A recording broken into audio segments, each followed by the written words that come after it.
জি, আপনাকে ধন্যবাদ। আপনি জানেন কিন্তু গতকাল রাত থেকে কিন্তু আজ এখন সারাদিন কিন্তু ফেনীতে বৃষ্টিপাত হয়েছে। আবহাওয়া অফিসের তথ্য মতে ফেনীতে কিন্তু দুপুরের পর থেকে কিন্তু এখন পর্যন্ত বৃষ্টিপাত রেকর্ড করা হয়েছে ৩৪৭ মিলিমিটার, যা সকালে ছিল কিন্তু ২৩৩ মিলিমিটার। আপনাকে জানিয়ে রাখি, ফেনী শহরের কিন্তু যে সকল জায়গা রয়েছে সে সকল জায়গার কিন্তু ৬০%-এরও বেশি কিন্তু পানির নিচে তলিয়ে গিয়েছে। পানির জলবদ্ধতার সৃষ্টি হয়েছে।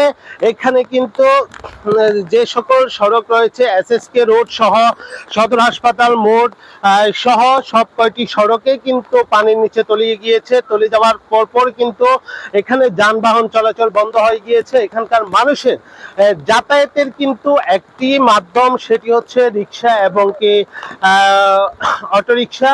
এগুলোর মাধ্যম দিয়ে কিন্তু এখানকার মানুষ যাতায়াত করতেছে। আমরা কিন্তু সারাদিন ঘুরে দেখেছি। আজকে কিন্তু যে সকল শিক্ষা প্রতিষ্ঠান রয়েছিল সে সকল শিক্ষা প্রতিষ্ঠানের ছাত্রছাত্রীরা কিন্তু বিদ্যালয়ে এসেছিল ভিজে। এছাড়া কিন্তু তারপর কিন্তু বিদ্যালয়গুলো কিন্তু বন্ধ করে দিয়েছে।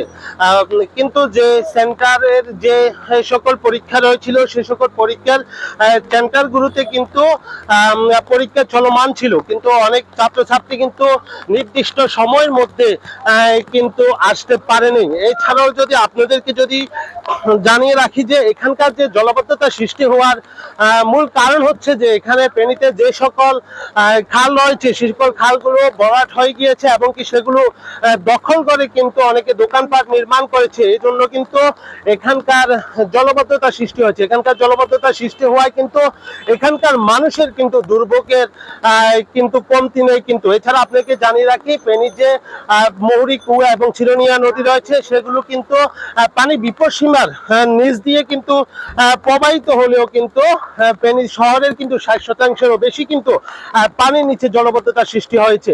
এছাড়াও যে বেশ কিছু জায়গায় কিন্তু মানুষের যে বসত ঘর রয়েছে সে ঘরেও কিন্তু পানি ঢুকে পড়েছে, দোকানপাটে পানি ঢুকে পড়েছে, কিন্তু পানি দিন দিন বেড়েই চলছে।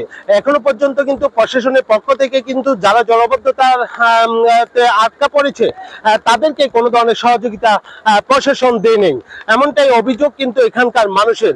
এই ছিল আমার কাছে সর্বশেষ ফেনী থেকে জলবদ্ধতার খবর।